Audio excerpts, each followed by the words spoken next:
Good evening, I'm Sean Davidson.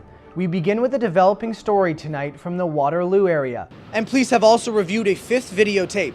It was reportedly shot right after the infamous crack tape.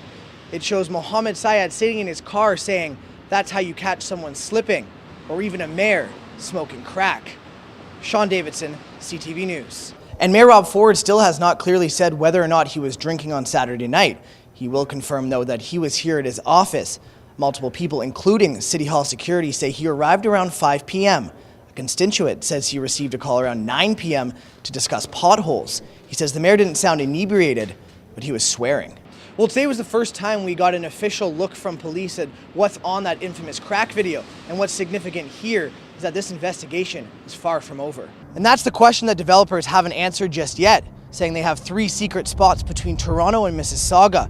Deputy Mayor Norm Kelly spoke with the pair and say that they're interested in Ontario Place or Exhibition Place. Brian Dixon showed little emotion today in the courtroom as his lawyer entered a not guilty plea of first-degree murder, but guilty of manslaughter. And the deputy mayor says he hopes to meet with the developers next week to move this idea past the conceptual stage.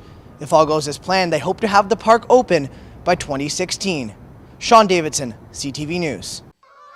It might look unimpressive after a cold, gray winter, but this Carolinian forest is bursting with life.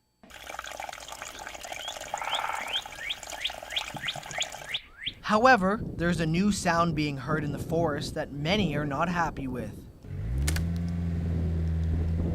Chatham-Kent, a small district in southwestern Ontario, rejected a tree protection bylaw on Monday night, allowing farmers to continue clear-cutting trees. It's essentially turning forest from this to this. And retired ecologist Alan Woodliff thinks this is the problem. You're down to the lake. It's a continuous habitat, and there are some interesting things such as the endangered Acadian flycatcher. They migrate south for the winter and they come back, and if their previous home was gone, they'll try and find another spot, which may or may not be successful. And as a woodlot gets smaller, a greater proportion of edge to the interior, then you're going to have a lot more impact in the forest itself in all the native species. But there are some councillors who believe this tree protection bylaw is not the answer. It's a few farmers doing the cutting. It isn't every farmer. And I guess the issue is that if we pass this moratorium, we're going to be penalizing all the farmers for a few farmers that aren't being good stewards of their property. Google satellite images over the district of Chatham-Kent speak for themselves. The area lacks trees. And right now it's at about 4.7% tree cover. The World Health Organization states that an area should be 12%, and that means healthy and sustainable. But for now, whether residents are for or against this bylaw, the trees will continue to be cut down.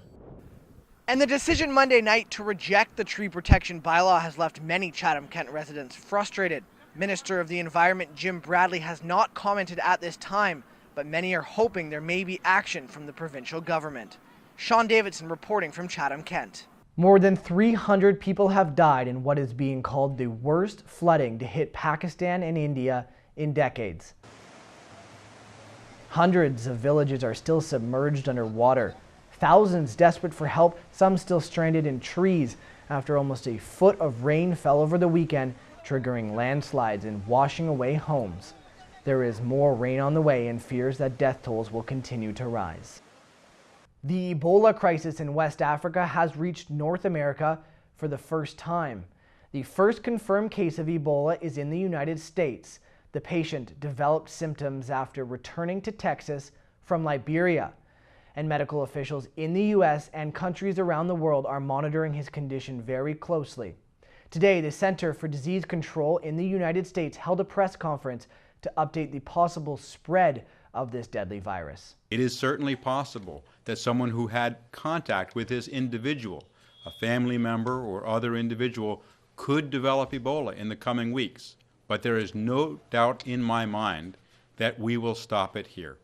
Back here in Canada, health officials are monitoring patients with flu-like symptoms that have recently traveled to Western Africa. As of yet, there have been no confirmed cases of Ebola in Canada. In sports tonight, top-seeded American Serena Williams has captured her 6th U.S. Open title. Nice Nice defense from Serena. Williams came out on top in straight sets, 6-3, 6-3, to take the title today. Williams now has 18 major single titles. It's the fourth most in history. And that's it for us tonight. Thanks for joining us. I'm Sean Davidson.